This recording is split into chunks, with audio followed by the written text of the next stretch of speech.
Assalamualaikum warahmatullahi wabarakatuh. Kita jumpa lagi buat sahabat youtuber Hendra Nindi. Sebelum kita nunggu jawaban-jawaban kuis yang sedang berjalan, yaitu yang akan diumumkan nanti malam, Selasa malam Rabu, tanggal 18 Mei 2020, maupun sambil nunggu jawaban kuis hari Jumat setelah Bada Jumat, yaitu tanggal 21 Mei 2020.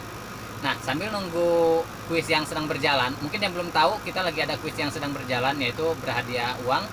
Walaupun tidak seberapa, tapi insya Allah lumayan buat nambah-nambah THR Lebaran Idul Fitri. Nah, sambil nunggu jawaban-jawaban kuis atau pengumuman-pengumuman yang akan kita sebutkan nanti malam maupun setelah Bada Jumat. Nah, saya sebagai marketing perumahan subsidi pemerintah akan menjelaskan kepada sahabat-sahabat subscriber semua seperti apa sih perumahan subsidi pemerintah. Jangan-jangan selama ini kita tidak tahu tentang perumahan subsidi pemerintah. Itu terlalu banget. Kenapa? Karena saya sudah 7 tahun ini menjalankan perumahan subsidi FLPP, subsidi pemerintah untuk orang-orang yang berpenghasilan rendah. Jadi tetap stay, dengarkan video penjelasan ini sampai selesai. Siapa tahu setelah ini Anda bisa berbagi kepada tetangga mengenai tentang perumahan subsidi pemerintah. Mau sampai kapan sih kita ngontrak terus? Mau sampai kapan sih kita nyicil rumah orang terus? Jadi bagaimana caranya kita nyicil rumah kita sendiri? Oke?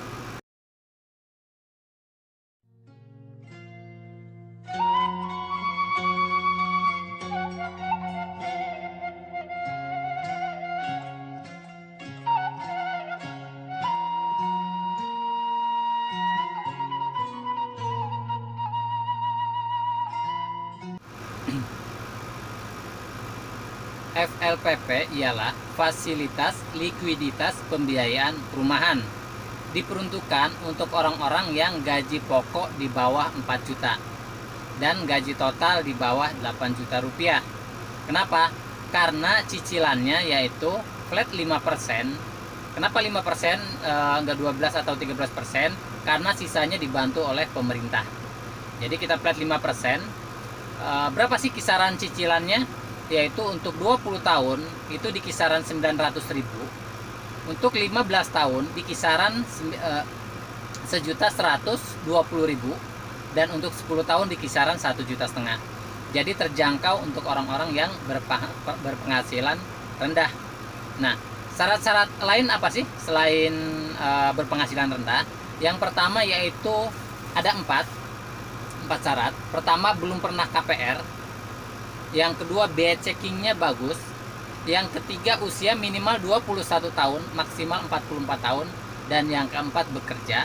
Dan yang kelima, keterangan tidak memiliki rumah dari kelurahan sesuai KTP. Dan di mana aja sih kita bisa ngambil perumahan subsidi pemerintah? Itu di mana tempat kita bekerja. Jadi kalau misalkan kita kerja di Jakarta, yang terjangkau dari tempat kerja misalkan Bogor dan sekitarnya, itu masih bisa, walaupun KTP kita Sulawesi, Papua, dan lain-lain. Kenapa? Karena diperuntukkan untuk orang-orang wilayah sekitar wilayah tempat kerja. Karena akan dipertanyakan jarak dari tempat kerja ke rumah yang kita ambil untuk subsidi pemerintah. Kenapa harus ditanyakan jarak? Karena syarat rumah subsidi pemerintah yaitu untuk ditempati. Nah, yang pertama tadi belum pernah KPR. Itu belum pernah KPR dimaksudkan. Kenapa? Karena orang-orang yang sudah pernah ambil subsidi pemerintah itu sudah tidak bisa lagi mengambil subsidi pemerintah. Karena seumur hidup cuma 1 kali kesempatan mendapatkan rumah subsidi pemerintah. Nah, gimana kalau kita sudah ngambil perumahan komersil? Itu sudah apalagi sudah tidak akan bisa. Kenapa? Karena rumah komersil itu untuk penghasilan tinggi. Jadi orang-orang yang pernah ngambil rumah komersil otomatis dia berpenghasilan pasti di atas 4 juta rupiah, maka otomatis tertolak untuk ambil rumah subsidi pemerintah. Intinya tidak pernah KPR rumah subsidi maupun rumah komersil. Tidak pernah memiliki rumah. Nah, yang kedua, usia minimal 21, maksimal 44 tahun. Kenapa usia 21 tahun? Karena syaratnya ketika kita 21 tahun, maka kita sudah boleh ikut program pemerintah, sudah boleh menikah, sudah boleh punya rumah sendiri, berpenghasilan sendiri maupun pisah dari keluarga. Terus kenapa 44 tahun? Karena sekarang masa pensiun rata-rata di 55 sampai 56 tahun. Tapi apabila kita bisa minta keterangan masa pensiun 60 tahun, maka kita bisa mengajukan di usia 48 tahun.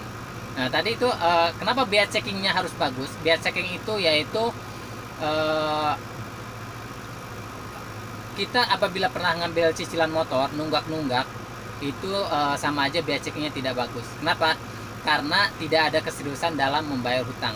Jadi dilihat histori 2 tahun terakhir, apabila selama 2 tahun terakhir ini ngambil kendaraan maupun apapun lancar, normal, walaupun Rp100.000, maka bisa ambil rumah subsidi pemerintah.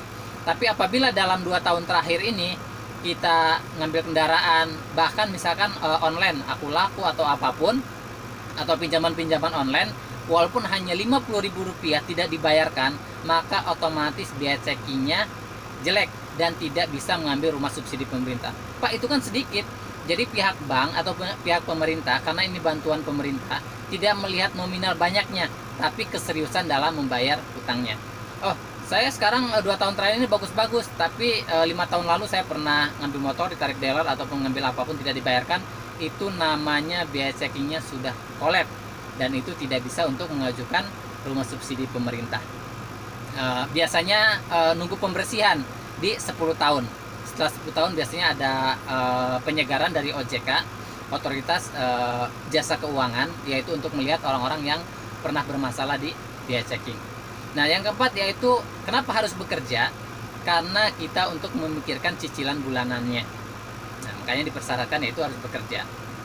Nah, gimana yang usaha? Yang usaha juga bisa, tapi dilihat jenis usahanya, tempat usahanya, penghasilan dari usahanya, dan lain-lain. Tapi kebanyakan orang-orang yang kerja, kenapa persyaratannya lebih gampang? Karena dia gajinya sudah kelihatan tiap bulannya. Nah, semoga semuanya sudah jelas ya mengenai rumah subsidi pemerintah. Semoga kita tidak ngontrak terus, semoga kita nambah pengetahuan, nambah tahu, dan untuk keterangan lebih lanjut, di sini ada nomor kontak saya. Kebetulan saya yaitu pemasaran perumahan subsidi di daerah wilayah Cisaeng, Bogor, Parung, pinggiran Jakarta Selatan maupun Tangerang Selatan. Jadi nanti bisa tanya-tanya. Kenapa? Karena nanti di video yang akan datang saya akan jelaskan seperti apa sih perumahan-perumahan subsidi pemerintah yang penipuan, yang bodong dan lain-lain. Kenapa? Karena sekarang maraknya penipuan. Nanti saya jelaskan di video-video setelah ini, yaitu kita bahas tuntas semua tentang perumahan subsidi pemerintah, tentang penipuan-penipuan perumahan subsidi pemerintah, tentang penipuan perumahan syariah tanpa DP, tanpa biaya checking dan lain-lain. Ini banyak yang bermasalah. Nanti saya akan jelaskan di video-video yang akan datang. Jadi semoga bermanfaat, dan semoga nanti malam Anda orang yang beruntung mendapatkan kuis-kuis berhadiah dari Hendra Nindi, yaitu untuk THR Lebaran maupun nanti untuk jawaban pemenang hari Jumat.